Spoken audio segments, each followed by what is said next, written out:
All right, good evening, Cuse Nation. Welcome to the Upstate Hoops podcast, Upstate Orange podcast on FingerLakes1.tv. I'm Jim Sinacropi, live inside the FingerLakes1.com studios in downtown Seneca Falls, New York.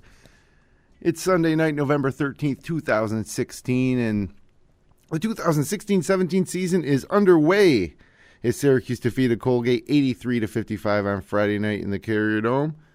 They'll host Holy Cross on Tuesday and then Monmouth on Friday as part of the Brooklyn Holiday Hoops Invitational. We're going to talk all about it tonight, along with Syracuse's first signing of their class of 2017, finally, and Matthew Moyer's decision to redshirt. Some great Orange trivia tonight on Connor's Corner, and we'll be joined by the professor, Brad Connor, in just a moment. But first, the Upstate Orange podcast is brought to you by Generations Bank with locations in Auburn, Farmington, Geneva, Phelps, Seneca Falls, Union Springs, and Waterloo. Be sure to check out their mobile banking app or visit them online at mygenbank.com. So, Brad, how you doing tonight? I'm great, Jim. How are you this evening? I am doing well. It's we're 1-0, and probably will rise in the rankings this week when they come out tomorrow. It would have been a shock for this team not to be 1-0 playing Colgate. We talked about that a week ago. They generally don't lose to New York State teams, especially in the month of November. Yeah, and this was no different. Game was on ESPN3 or Watch ESPN app, which I'm getting used to that. I don't know how you feel about it, but it's easy. I can throw that up on my television. I can watch it on my phone if I'm out. So I actually had it on my phone a little bit live because I wasn't able to watch the game live, intently, and then played it back later on ESPN3.com. So yeah, I don't mind it as much either. I can take it with me. I was at a gym supervising a bunch of fourth grade basketball games this weekend, a tournament we hosted, and when I was bored watching fourth graders, I just pulled up the second half of the Lemoyne game, watched a little bit of that, and then a little bit of the Colgate game. So it's a good way to do it. If they could come up with a color guy that would add a little more insight to the game, I think we'd enjoy it even more. Agreed. So let's get to it. We're going to talk about our Big Five topics first before we get to the trivia. So topic number one this week is the great point guard play for Syracuse. Frank Howard and the newcomer fifth-year grad student transfer senior John Gillon combined for 24 points, 15 assists, 5 steals, 6 rebounds, and only 3 turnovers. All 3 turnovers were Howard. But I think we're pretty set at point guard this year. What do you think? I love what these guys can do at point guard. These two guys are the most dynamic point guards we've seen, certainly since Michael Carter-Williams. And the two of them combined, we'll talk about this a little bit in the trivia, so there's a little teasing for the trivia. But the having both of these guys, you can interchange one or the other. But we saw a lot on Friday night where they were playing side by side, and you bring Gillon in and move Howard to a wing, and the way Howard's been shooting it recently, and Gillon we know can shoot it. It creates a great number of options that we didn't think they would have available to them. That I couldn't be more excited. And you heard me last week, Jim, probably hyping up John Gillon as one of my favorite newcomers, and nothing's changed on that point. I love watching him go. He can be such an engine for this team, and I love to see him. But I love Frank Howard too. I wanted to see more of him last year. We did toward the end. I love the way he runs the show, and I am excited by the point guard situation in this team. Yeah, I'm equally excited. It's fun because we've had point guards in recent memory that were also looking to score a lot, and we got 2 pass-first guys now. And if one guy's a little off, the other guy's going to be on. But, more often than not, these guys are going to be distributing and no matter who's in the game and setting up all their other great offensive threats. And that's why Roberson had such a big game. These guys just kept finding him as he was cutting to the hoop, and he just kept dunking it and laying it in. So I'm really excited about both these guys. Maybe a little more excited about Howard because he's going to be with us, for 3 years. Gillon's a hired gun, 1 year and done. But, man, it's great to see those guys passing. It really is. And it's funny to watch Gillon play. I mean, we haven't seen a point guard that small on this team. Man, you got to go back almost to like Alan Griffin, years long ago. Yeah. But he gets to the rim as easy as any of those guys, and he goes up and over big guys. So, we haven't seen tremendous shot blockers that they played against yet, but he seems to have a knack when he gets into the lane and into where the big men reside. He can get a shot off. He just kind of fires through the trees, and if he's not available, he knows where guys are. And one of the best alley-oop passers we've seen in a long time too. Certainly since Michael Carter Williams, and we always love that element of Syracuse basketball. And you think back to the great alley-oops of Sherman Douglas in those days, and Tyler Roberson is going to be the beneficiary of a lot of that. As great a jumper as he is, Tyler Lydon's going to benefit from that. I think Torian Thompson, when he gets comfortable, we're going to see that a lot from him. It's such an exciting, dynamic part of the offense. You made a good point. You talked about that these guys are pass-first point guards, and you're right. I thought that same thing of how we haven't seen certainly a pass-first point guard since Michael Carter Williams, at least. Yeah, and even he was more of a some games he'd look to score. Remember that game he had 19 assists? Yeah, we thought he was going to set all kinds of records. But, even going back to, like, Johnny Flynn, we've had point guards that have been, among our primary offensive scoring threats as well. Right, yeah. Johnny Flynn needed to score on that team for them to be successful. They had him, and they had Harris, and they had Devendorf, and, between the three of them, two of those three guys needed to be scorers, and quite often it was Johnny Flynn. And you can go say Brandon Trish is another one, and even Tyler Ennis. Tyler Ennis, when he hit the half-court shot, became a lot more of a scorer at that point. But we got 2 guys, so that's the other exciting thing. And looking at the minutes, they played. Gillon played 21 minutes, and Howard played 22 minutes. So it's an even split, and I'd expect that to continue, unless against some of the better teams, Gillon's size becomes an issue in the zone.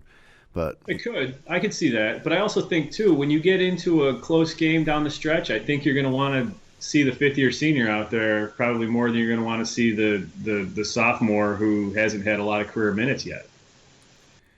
Yeah, no, absolutely. He's this guy. That's the other bonus. We added a guy. He's a fresh face, but he's a 23-year-old man. He's a 23-year-old man. Frank Howard's right. 20 years old, and he's becoming a man now. But Gillon's certainly been through a lot and seen a lot, and on and off the court. So, yeah, perfect situation there at point guard. And I can't remember a time where we've had 2 guys that could be that interchangeable. I mean, even you go back to Sherman Douglas and Pearl Washington. Sherman never saw the court when Pearl was on that team. I don't remember a team that had 2 point guards that you could interchangeably plug in and out as effectively as I think they can with these 2.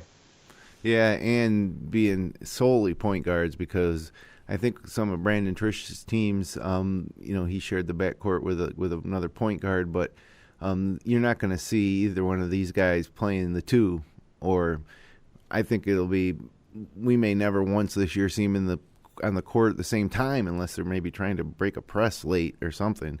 They went to it a little bit the other night, but yeah, you're right. There's so many weapons on this team. I don't think you need them on the court together very often. But so that's just the tip of the iceberg in terms of the weapons that this team has brought in this year, and I think we were introduced to maybe our biggest weapon against Colgate with Andrew White III having playing more minutes than anybody else on the Cuse for 29 minutes, had 17 points, 5 rebounds. He also shot the ball 12 times, which is second only to Roberson's 13 shots. So I think what we saw here was that, this guy's going to be our primary scorer from, the perimeter, from the 3 spot. Even though Roberson scored more than he did, I think Andrew White's our scorer, and maybe when he's not, it'll be Tyus Battle. But Andrew White's legit, and it's another guy who comes in with tons of experience, and a lot of people are comparing him to Demetrius Nichols. I can see that a little bit, but I think he's a little stronger than Nichols. He may be even more of an all-around game than Nichols, but hello, Andrew White the third, right? Yeah, he's more seasoned than Demetrius Nichols. He's played 3, going on 4 years of major college basketball, and at a fairly high level. Nichols didn't really bust out until his senior year. Andrew White's been a double-figure scorer in major college basketball for a couple of years now. So I think he brings a lot more to the table than Nichols did, though it remains to be seen if he can produce at that same level as a senior. He's a volume shooter. He doesn't pass the ball much. I will say that. He gets it and he shoots it.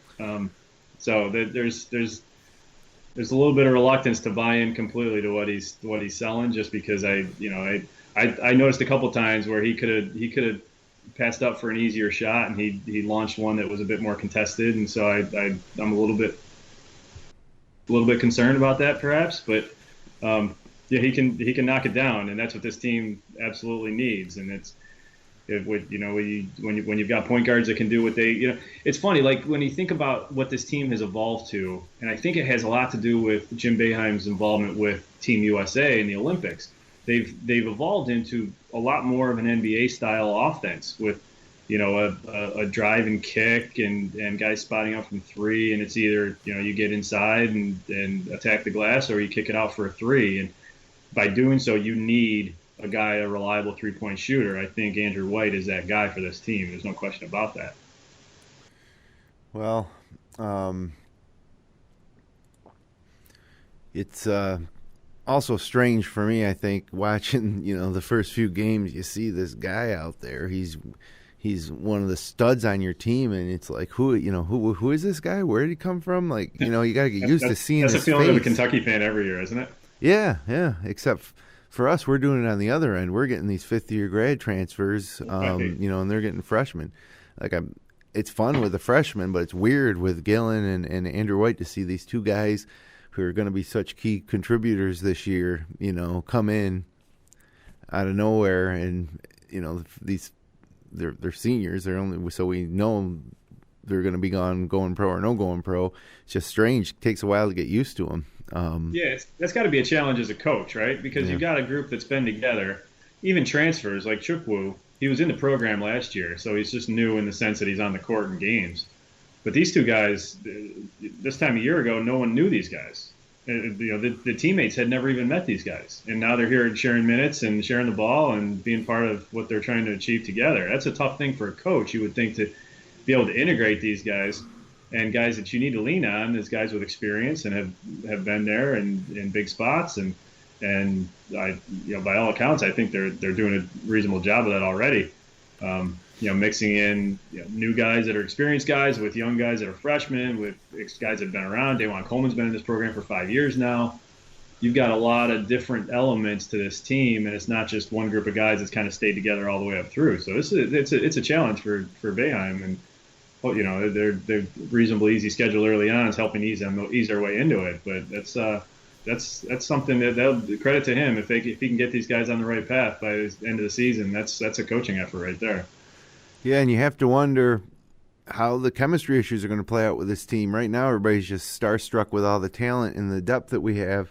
But, as we move into December and certain guys slump and certain guys don't get the minutes that they expected, you wonder if some chemistry issues could develop that could derail this team.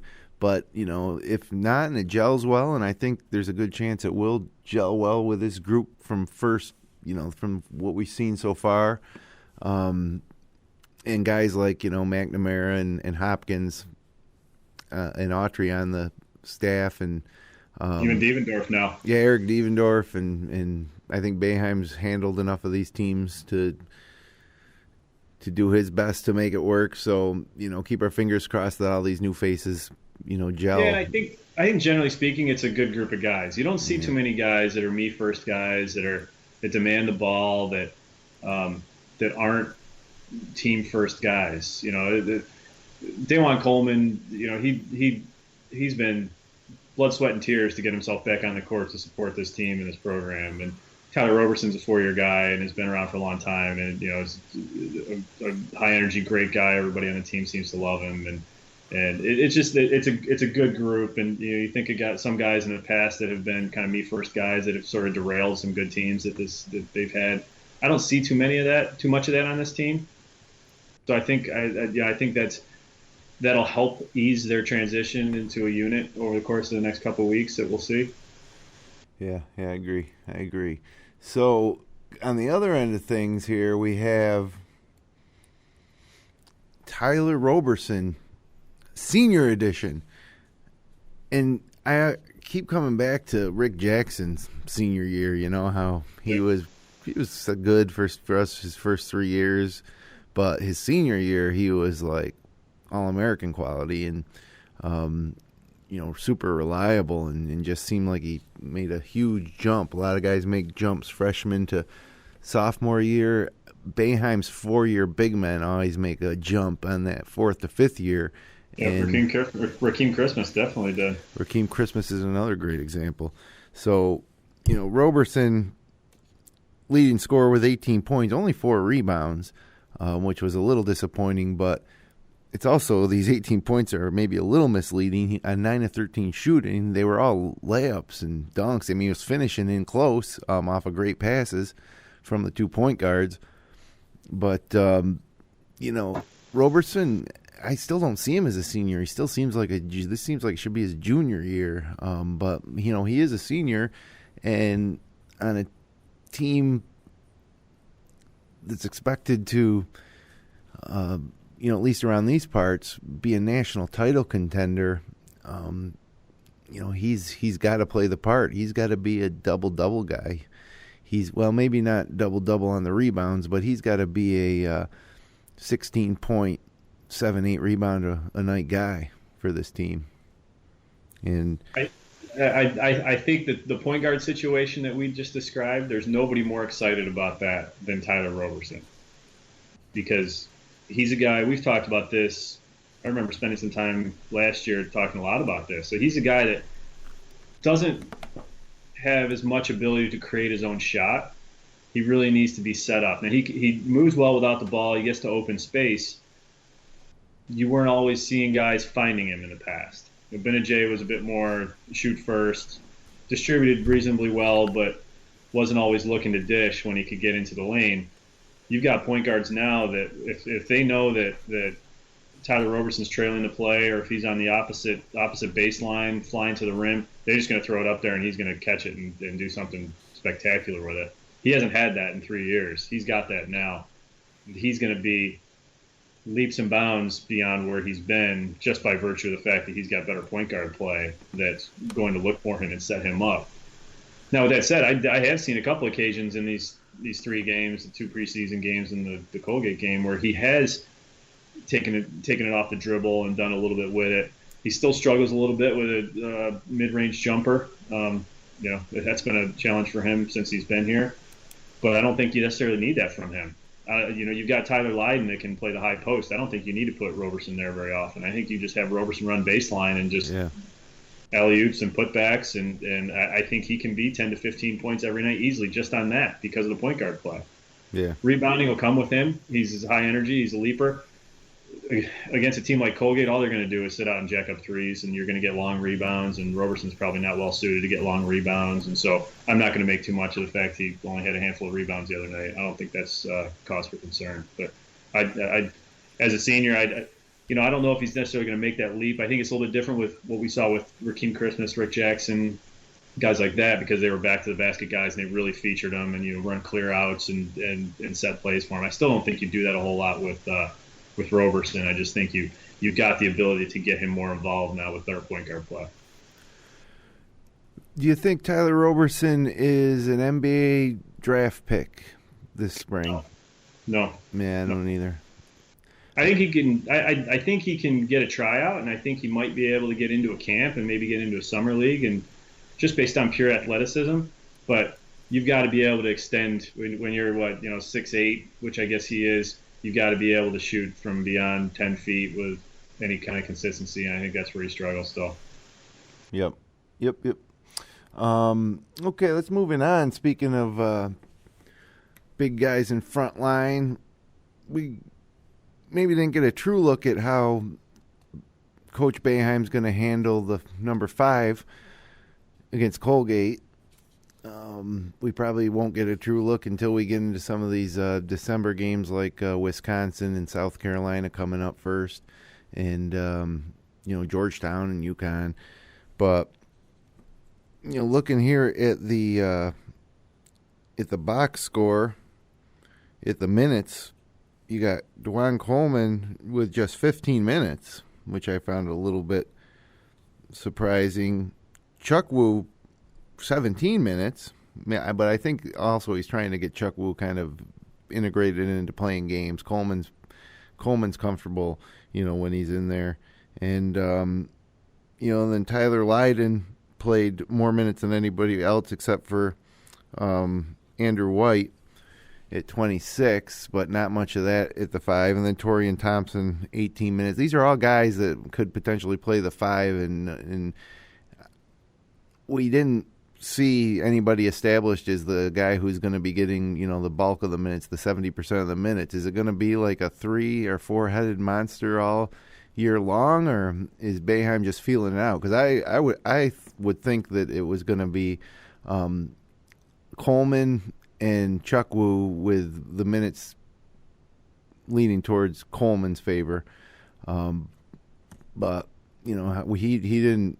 Coach Boeheim certainly didn't lend us any insight into what might be when the real games start. No, I don't think he's going to show his hand quite yet. But I don't think he's got any dominant centers in there that he's going to ride like the guys we just talked about, Christmas and Rick Jackson, guys like that. I don't think that any of these guys are as well rounded as you need to be able to just put them down at the 5 and build an offense around them and make them your anchor. Each of them do something very different. Each of them do things very well. Each of them are, still struggle from time to time. I was surprised too, Jim. He said about Coleman playing 15 minutes, and I don't think he was on the court much at all in the second half. And at one point, about midway through the second half, I thought how it was weird we hadn't even seen him. And you got to think fatigue's not an issue anymore, unless they're just worried about overworking his knees and things that he had worked on. But it's disappointing if he can't play more than 20 minutes still. He did have 4 fouls. That might have been part of it, but I didn't think it was the type of game where he had to be protecting his fouls. You're up 20 plus in the first half. I'm not sure you're worried about Coleman staying out of foul trouble. He was 3 for 4 shooting, 6 rebounds, a steal and a block, and an assist, and 1 turnover. So very productive in those 15 minutes. Chuck Wu, on the other hand, was 2 for 2 from the field, 5 rebounds, a steal, a block, and a turnover in 17 minutes, but 0 for 6 from the free throw line. That's going to be a problem. Yeah, that's going to be a real problem. And based on that, and it's admittedly small sample size, but with a sort of limited offensive base to begin with, if it's a close game and Syracuse is up trying to protect a lead, I don't see any chance that they go with Chuck Wu in the lineup. I think you need him when you're pressing, when they're down. And anytime they put the press on, as from what I've been able to tell, they've had Chuck Wu in, that he can protect the back line. And teams that will beat the press come up against him, and then they think twice, and then they pull it out. So I think if you're down, 4 to 8 points, and you're pressing, you're trying to get back into it, you'll see him down. You'll see him in if it's late. Otherwise, I don't think you'll see him anywhere near the court in the last 10 minutes of the game. I think you'll go with a combination of Coleman and Lydon. Thompson remains to be seen. He did some good things. I like what he sees. I think when the rotation gets tighter, he may be the odd man out now that we don't have Matthew Moyer. I know we'll talk about that. But, Boeheim does like to go with short rotations. I think I do think Thompson's got a lot to bring, but I think his skill set maybe overlaps Tyler Roberson's a little bit. So if Roberson's going well and not in foul trouble, I'm not sure you see as much of Torian Thompson. Yeah. So I do think you end up with a lot more of Coleman and even Leiden. And Leiden, I mean, you look at him. He's gained a lot of weight, significantly bigger than he was last year. I think he can handle the rigors of playing the 5 and playing inside against ACC competition, where last year it was a bit of a struggle for him. Yeah, and he did. I mean, for everything he did last year, he's going to be stronger and better this year. So, sure. Chuck Wu, you might see a little offensive-defensive situation towards the end of the games, because the one thing I had in my mind going into this season was that 7-2 guy in the middle of our zone. And I guess that remains to be seen again until we get some real competition with some bigger front lines where he may be needed, in the middle of that 2-3 zone. Because the one thing, Christmas played it really well, but he blocked a lot of shots. But ever since Fab Mello, we haven't had that guy that was the complete zone, if you can get a prolific big 7-foot shot blocker in the middle of that zone, that's when it can be really tough, because you can extend and take more chances, because when they split the seam in the zone and get to the paint, they don't have a shot, Yeah. So that's why and Leiden can be a shot blocker. His timing's great. Did you see the one play where he blocked 3 shots consecutively on the same possession? Yep. Yeah, he's got that knack, and it's, it's an all-around thing with him. Sure. But he is only 6'9". I mean, a guy is 7'2". He's got 5 inches on him. You'd like to see him be able to man that center a little bit more often, if we can afford to have him in there. So we'll see. Before we get to the Big Five, the fifth of our Big Five topics tonight, Tyler Leiden, 26 minutes. Tyus Battle, 23. That's a total of 49 combined minutes played, and they combined for 8 points. And it was 13 shooting. Yeah, it wasn't for lack of trying. They got their shots up. Leiden 0 for 3 from 3-point range, and Battle 0 for 3 from 3-point range. 4 of those points came from the free throw line. Battle was 4 for 4. But with as much scoring talent as we have on the roster right now, you guess you can afford 2 of your top 6 guys to have terrible shooting nights and still be able to score. So, I mean, I think with both Battle and Leiden, it was just one of those nights, and they'll come back on Tuesday night, and those 2 might be our top 2 scorers. Yeah, and the one thing you saw a little bit against Colgate is Battle kind of disappears a little bit. He, he doesn't have the ball in his hand all that much. When he does, sometimes it's a quick shot. Sometimes he gets rid of it quick. I think he's still trying to feel his way a little bit. I think they're not really setting anything for him, and so I think he's sort of picking his spots, and they're not there yet. I think it'll come. I think we wanted him to be more of a Malachi Richardson, and Malachi Richardson was a starter, and he needed to be on the floor, and he was able to create some things for himself. And I think Battle can get there. I think it's just this is a pretty deep team now. There's only one ball, and there's a lot of minutes to go around.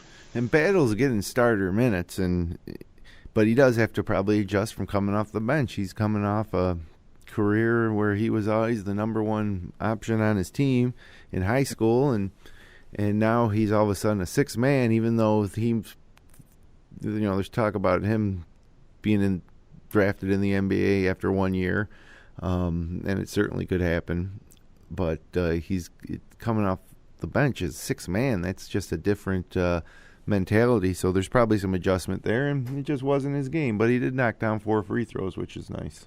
Yeah, we'll take that. So with all this talent on the roster, old Matthew Moyer has decided to redshirt, which I was really happy to see it, because I don't want to see a guy waste a year. You mentioned he would be the 9th or 10th option, off the bench. And we don't really even know much about him. We haven't had a chance to see him play enough. But redshirt year, next year, coming off this roster, you're going to lose Andrew White, you're going to lose Gillon, you're going to lose Coleman, you're going to lose Roberson, and then potentially Leiden and Battle.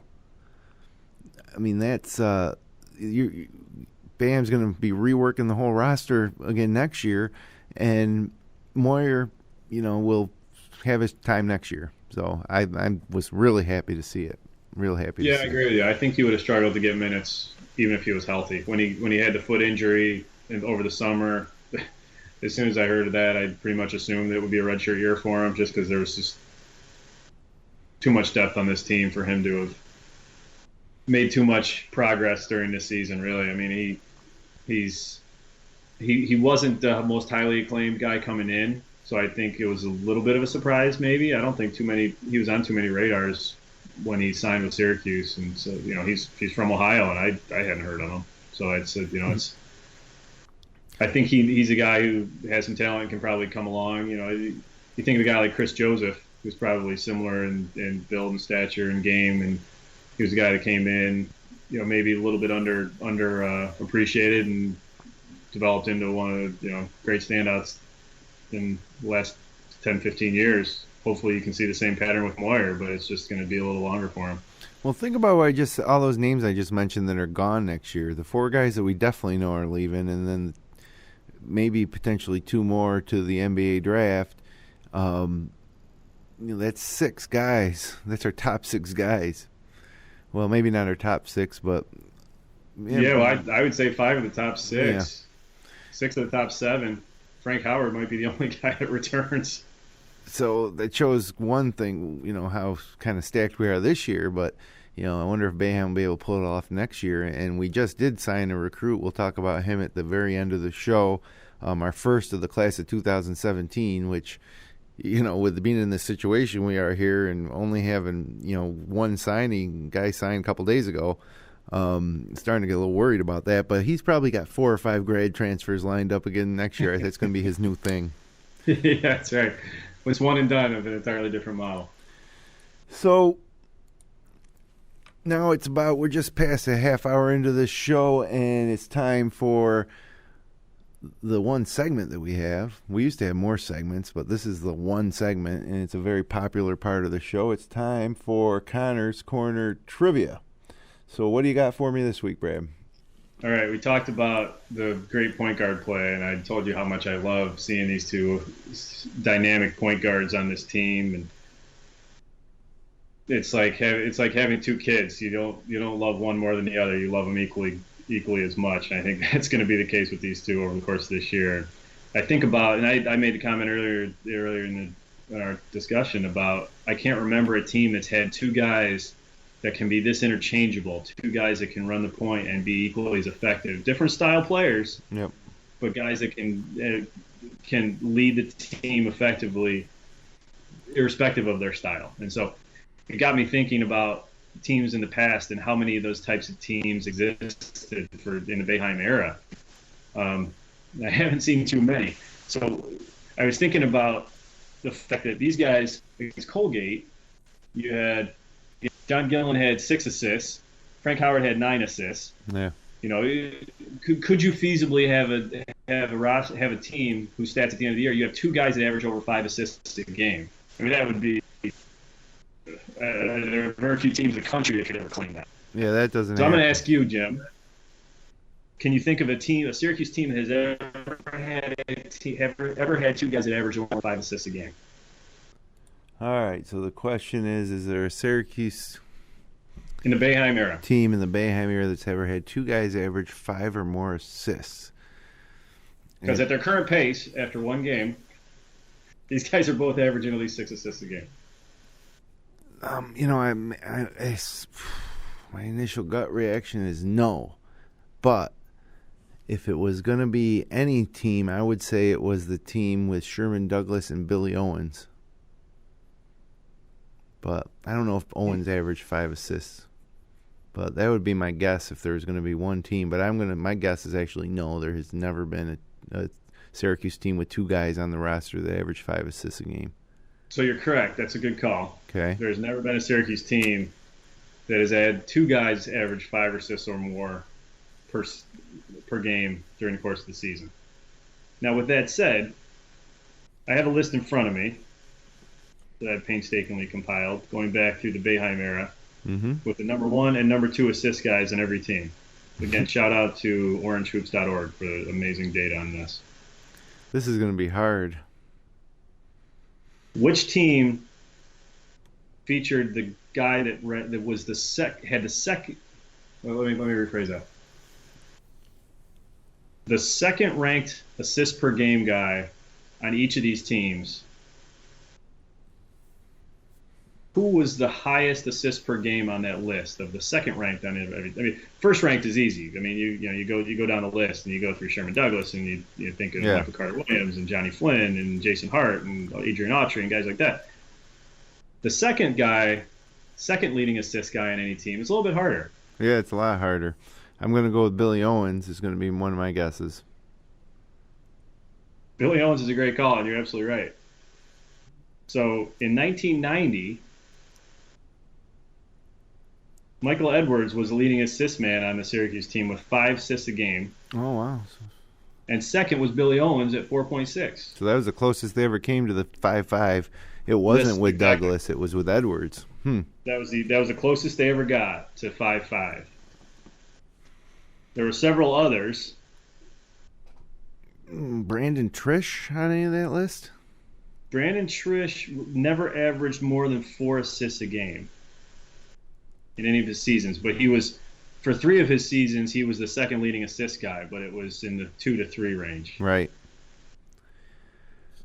The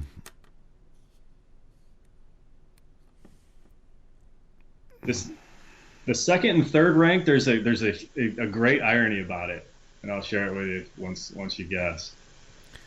Part of me wants to say Devendorf, but I don't think he ever averaged 4 assists. Devendorf was a second assist guy on 2 separate teams. Right. But never averaged more than 4. Okay. He averaged 3.9 behind Johnny Flynn's 5.3 in 2008.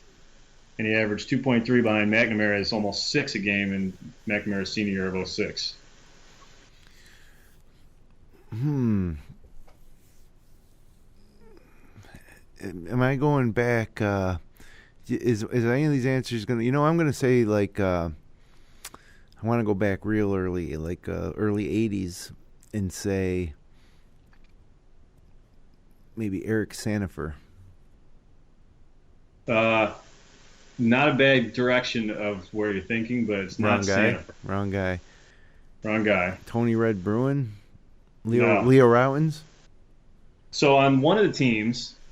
Leo Routins was the leading assist guy, and the guy that was second on that same team, and this was going back to 1983, had the third most as the sort of second banana on that team of any second guy on this list.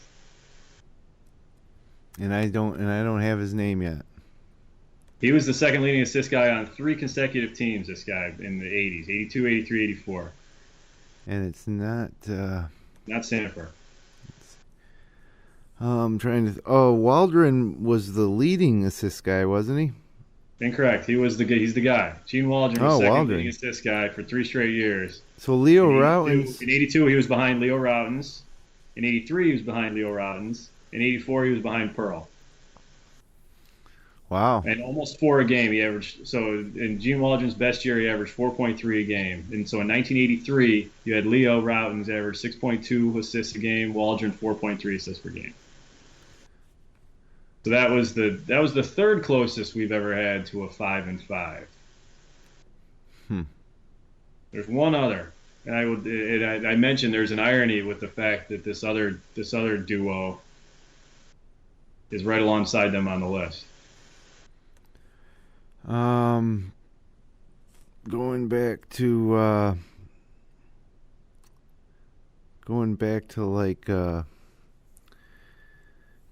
the early 2000s. No, you don't have to go that far back. No, okay. Going back to... You got me hung up on the fact that there was an irony. 2010 we had... Scoop was probably the leading assist guy. And then Trish, we talked about him though, right? Not Trish. He was third on that team. Couldn't be Dion Waiters, right? No. No, that was before his time. So here's the irony about it, and this won't give it away.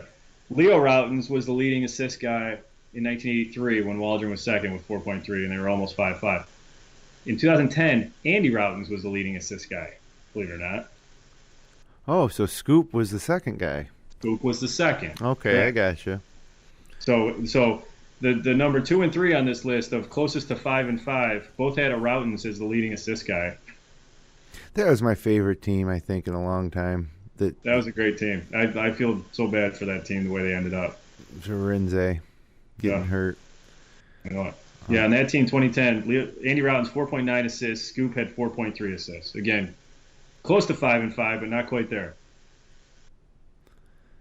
And I did like that. And I'll rattle down some more on this list. So in 1986, for Washington's final year at Syracuse, he averaged 7.8 a game.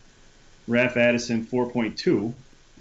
Wow, I never thought that Raph. Close to a 5 and 5. Yeah, I never thought Raphael Addison averaged more than 4 assists a game.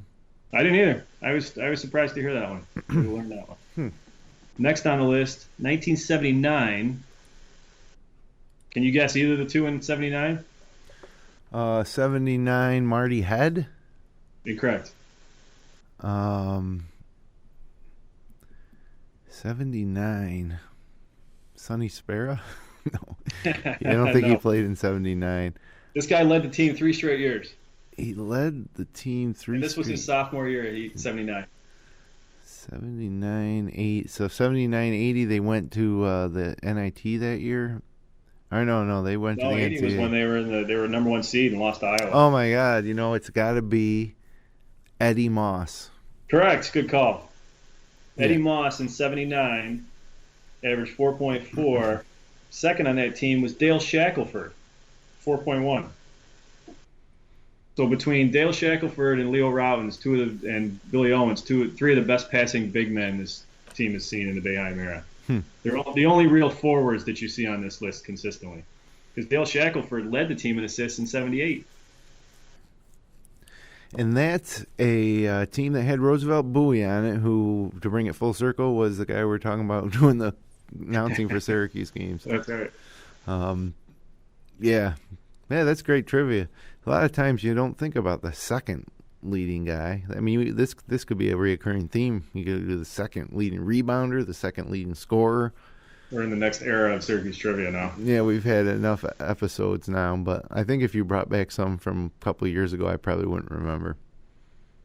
It's funny. I was thinking about assists too, and we have to caution ourselves to not make much of the first couple of games because you mentioned Michael Carter Williams had 19 assists or 15 plus assists or whatever it was, and on that team he didn't even average the top 5 assists in any season in the Boeheim era. He was number 6 single season assists. Yeah, well, yeah. I was gonna say it seems like the Boeheim teams of old would rack up more assists, mostly in transition. It seems like the more recent teams don't run as much with as much regularity. Yeah, that's funny. I was thinking that same thing because when I was going through too, when I was adding up the first and second guys, and you look at the years where the number 1 and number 2 guys totals were the highest. 1986 was the first. Then 89, then 87, then 88. So it was Sherman Douglas's 3 years and Pearl's final year. And then 2013 was Carter Williams, one of the best passing point guards we've seen in quite a while of this team. And then it was 83 and 84, again, Pearl's years. Well, how much does a 19 assist game swing your average for the year as a year numbers guy? I mean, that's not much when you're playing 35 games. That was a Final Four team, so they played a lot of games. Yeah, they did. But yeah, that's got to bump you up at least a half assist a game almost. Yeah. Maybe not. This game, it's like an extra game. Yeah, point 1. Well, that's good trivia, Brad, tonight. Yeah, thinking about assists. I love teams that pass the ball, and this team seems like it's one that's excited about passing the ball and finding open men and getting easy looks and easy layups, easy dunks. I love watching it, and I'm excited for this team for that reason. Yeah, I'm with you. I'm with you there. So let's take a look at what's coming up here for the Orange. This week, they start play in the, what do they call it? The Brooklyn Hoops Holiday Invitational. It's one of these things where, the top seeded teams play home, and whether they win or lose, they're still going to advance. I don't really understand exactly why they do it this way. Yeah, how would you like to be a Holy Cross knowing you could beat Syracuse and it doesn't even matter? Yeah, you're not going to the Barclays Center. No. So, but Syracuse is, and even when they get there, it's predetermined who they're playing. They're playing South Carolina, but that'll be next week. This week, it's Holy Cross coming to the Dome Tuesday night at 7 o'clock, and then Monmouth coming to the Dome at 7 o'clock on Friday night. And Monmouth, you'll remember, maybe is the team that has the crazy synchronized dances on the bench. I had forgotten that until you mentioned it. Yeah, so that's something to look forward to, I guess. But these should be a couple of easy wins for Syracuse and more of an opportunity for Boeheim to run all his horses and see what we got. Yeah, guys have fun. Guys getting out on lesser teams and putting up 100 points. This team's got the potential to get 100 points, whereas a lot of the previous teams probably haven't. I think that should be the objective of this team in these lesser games. One thing that was not a very bright spot against Colgate was how bad our press was. Like, you think, geez, you want to pull out a full court press against Colgate, we should be stymieing them out. We should be creating a lot more turnovers, I guess, than we did. But I know Boeheim was certainly upset with that in the post-game press conference. Yeah. But maybe this will be a chance for them to tighten that up a little bit and create a few more turnovers. And also maybe not get off to a slow start because, a slow start against Colgate finds us tied, halfway through the first half, but a slow start against Wisconsin, and Wisconsin might find us down 15. Right. And so it's and I don't sometimes when you follow one team like so closely, you start to think, geez, this team always seems like they get off to a slow start where maybe, it's just maybe that's not accurate. But it seemed a lot last year. Even into the NCAA tournament, they get off to a slow start and dig themselves out of it, and sometimes they would fall short at the very end after making a great comeback, and sometimes they'd pull it off like they did against Virginia or Gonzaga. But it seems like Boeheim's teams of late have gotten off to slow starts, and that happened against Colgate too, and it happened against Lemoyne or not Lemoyne, it was Indiana of Pennsylvania. Yep. So I don't know, exactly why that is, but it seems to be a trend, or maybe I'm imagining it. I mean, do you see that as like a weird trend that's developing with Boeheim's teams? No, I definitely do. I mean, you think back to just last year. I mean, we remember that team fondly because of the run at the end, and they got to the Final Four, but this team had a chance of not making the tournament, a very legitimate chance of not making the tournament, and a lot of their games in February and even January, they get out to slow starts against these, middling kind of mid-level teams, and they really struggle. I mean, you remember the Clemson game? They lost to Clemson. You should never lose to Clemson if you're Syracuse. I was at that game. Syracuse shouldn't beat Clemson in football, and they got it. They had a 6 to 8 point early lead, and they just kept at it. And this team never could get over the hump, and they struggled a lot of times with that. Pitt's the same way. If Pitt would get a 6-point lead, if Pitt gets a 6-point lead on this team, the way Jamie Dixon's team played Syracuse, you could never come back on that. They really struggled. ACC tournament, they had it, and they just got to the point where they were tied, and they gave it up at the end. Yeah, you spend so much energy. You're right. Erasing that deficit. Yep. So yeah, that's a problem. I think having good, consistent point guard play will help because it just creates more options. You're not relying on Mike Benajay to shoot you out of it. You're not relying on Cooney to knock down shots. You're not relying on Richardson to attack. You've got guys that can probe, and if it's not Frank Howard, it's John Gillon, and if it's not either of those guys, it's Tyler Lydon creating something. Like I think you've got a lot more guys on this team that can create, that I think will help you. the other team goes on a 6-0 run, Boeheim can call a set and have a point guard create something of value for you, where I don't think you had that as much in the past. Yeah. So Holy Cross, Monmouth, South Carolina State the following Tuesday, the 22nd, and then the South Carolina Gamecocks at 2 in the afternoon on Saturday, November 26th. The Saturday after Thanksgiving. That's at the Barclays Center. After that, it'll be a Tuesday game in Wisconsin, Madison, for the ACC Big Ten Challenge game, 7:30 p.m. tip on a Tuesday night. And then we got North Florida, followed by UConn. Now we're into December. UConn game at Madison Square Garden on a Monday night. Boston University comes to the Dome on Saturday, December 10th. Then Georgetown comes to the Dome 1 week later on Saturday, December 17th. And then you got Eastern Michigan, St. John's in the Dome on a Wednesday night. Cornell, and then after that, Happy New Year. So there's your December schedule. Certainly more exciting than most, but things have been trending that way for Boeheim and Syracuse over the past few seasons too, with a few more preseason.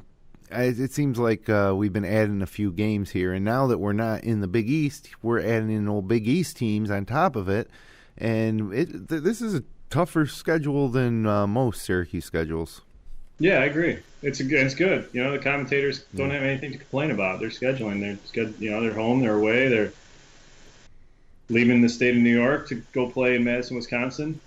I'm excited about this schedule. One thing that I thought was great, I was connecting the dots on this schedule. I was looking at it earlier. So when they play Connecticut on December 5th, every other game from that point through mid January, every other game is against an old Big East foe. So they play Connecticut, and then 2 games later they play Georgetown. 2 games later they play St. John's. 2 games later they play Boston College. Right. 2 games later they play Pitt. 2 games later they play Boston College. It's kind of crazy. It's fun. It's cool. It's exactly like we used to love to see this team play. It's just we have to play the Clemson's and Virginia Techs and North Carolinas and Wake Forest and amidst all that. But well, we did say one of the saving graces of coming of this move to the ACC was there were so many Big East former Big East teams along with us, including Louisville, that it wouldn't seem like a total break. But getting UConn and Georgetown, St. John's on the schedule in December is great, and we'll get Villanova next year. I think it's going to be a regular thing. We got to throw some Providence and Seton Hall in there too. Don't forget those guys. Yeah, that'd be fun too. So, getting worried, looking ahead to next year that we don't have any recruits signed. Well, we finally signed our first one just a couple days ago. O'Shea Brissett, a 3-star small forward who's from Toronto. He's played recently in Henderson, Nevada, but moved back home to Ontario at Athlete Institute. He's 6'8", 195 pounds, chose Syracuse over Oregon, USC, and Memphis. So here's another guy in the vein of Matthew Moyer, not too highly sought after by the major programs, although he did, choose Syracuse over 2 Pac-10 teams in Memphis. But 3-star guy, I don't even think he's top 100, but we got a guy. And you know what? Syracuse has had great success with guys from Canada, from Toronto. Yeah. They fall under the radar because they don't play the same caliber competition, but Syracuse has had a pretty successful pipeline coming down from Canada. And it's nice to get a guy like this that, that if he comes and he works out, we're going to get to know him very well. He's going to be here for 4, maybe 5 years, where we salivate over these, top 25 recruits nationally, the Tyus battle types.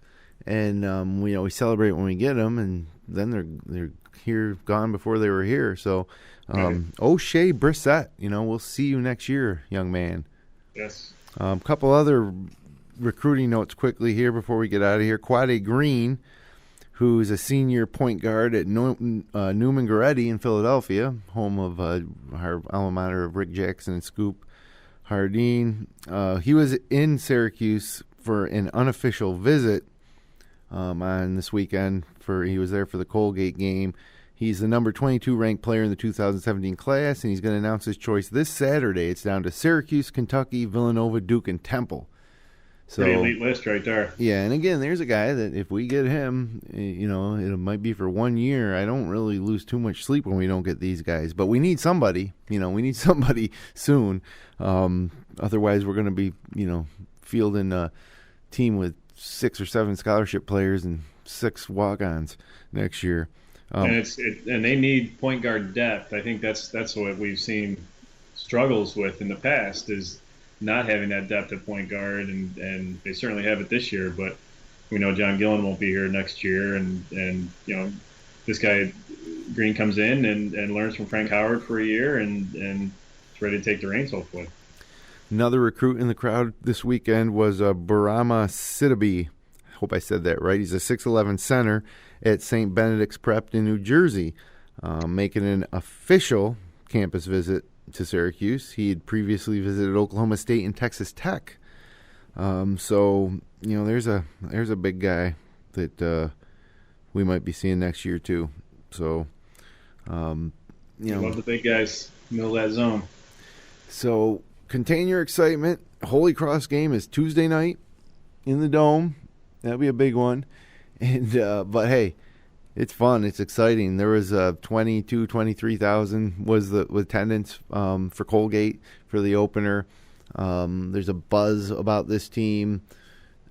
The possibility that this could be a back-to-back Final Four type of thing. And we are in a golden age right now.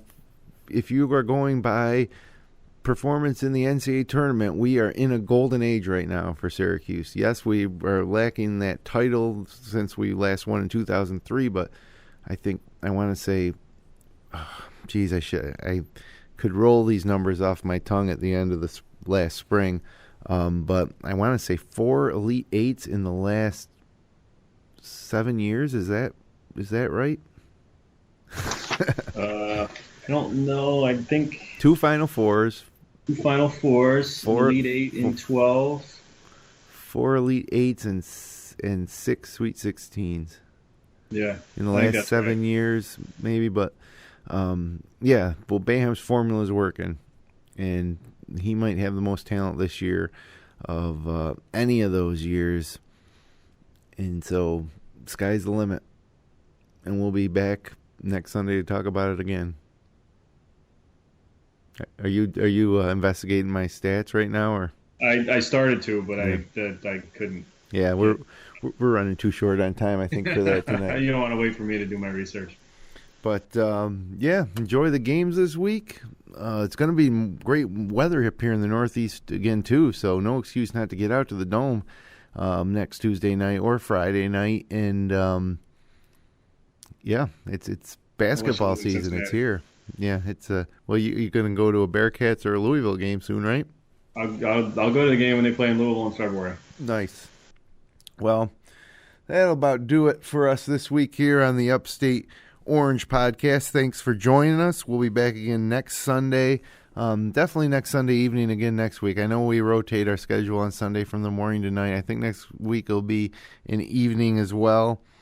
But you can check out our schedule at fingerlakes1.tv for the official start time. You can subscribe to our feed on iTunes, Stitcher, YouTube, or via RSS. Or online at www.fingerlakes1.tv/upstateorange. And so for the Professor Brad Connor, I'm Jim Sinacropi saying enjoy your week, everybody, and let's go Orange.